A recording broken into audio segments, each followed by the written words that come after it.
Agricultural Maps Part 2. These are pretty cool, and I'm going to be putting this link on the on Schoology for you guys to be able to look at. But really cool, I think. It's and I'm probably going to look at some others like this. These are agricultural cropland maps using GIS and remote sensing. Review those, please. GIS allows you to put layers of data in one location. Remote sensing, pictures taken from above, satellite imagery. So we take a look at this here, and we see that the green represents cropland area in the world. Pretty cool. You'll see where crops are grown. So places that are not showing green, it may be too dry, too cold, too wet, too urbanized for crops to be grown. This is a great kind of picture for you to look at it and maybe think, okay, so what are they doing there? Well, what they're growing here is probably similar to what they're growing here, because look at the latitude connection. It's an awesome map. All right. What they're doing here is likely similar to what they're doing here and here. This is some good coordination. So be thinking about that. Now, there's 6 maps on this website. The geospatialworld.net is the name of the website. But here is one that shows global cropland major versus minor extent of use. And then the real dark colors means it's insignificant. So it almost blacks out the places that there's no crops. Green is heavy cropland. And then the lighter color is a minor cropland area. Just again, gives you, and you also see how much cropland is used in the northern hemisphere. I think that stands out. Also in parts of India. Something else that you see on here, this is agricultural water use. Now, this is a little bit hard to read, but one thing you can tell, red means a lot.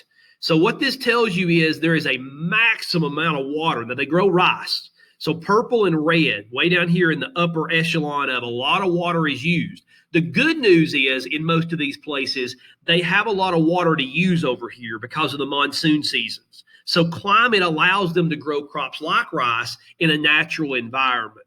But you will also see the United States is in the next level of a lot of water pressure, what we're using for agriculture.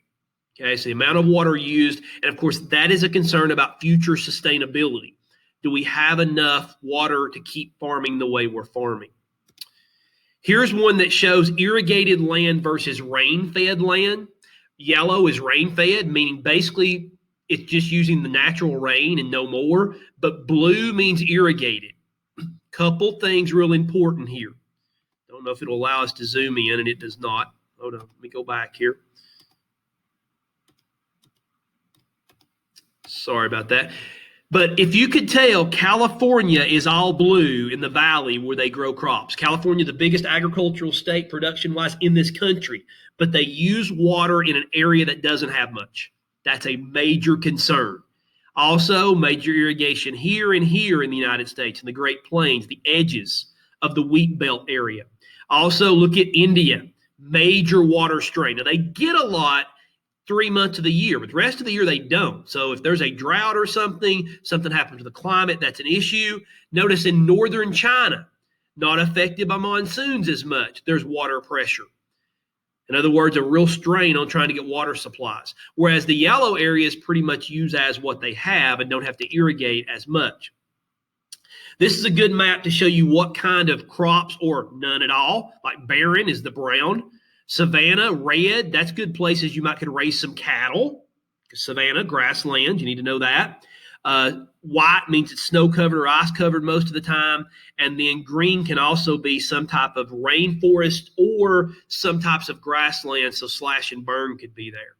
But again, these maps are super for giving you some more detail. And then this even gives you, I'm not going to read all these to you. You guys can read for yourself. I'll put the website up. You can freeze it here if you want to.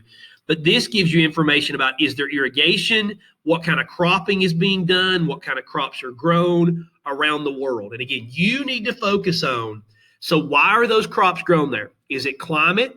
Is it topography? Okay, think about words and use words like intensive production and extensive production.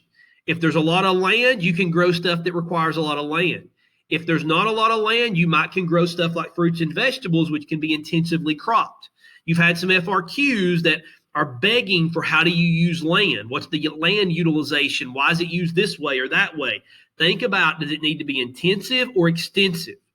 Is there demand for the land? Probably means intensive.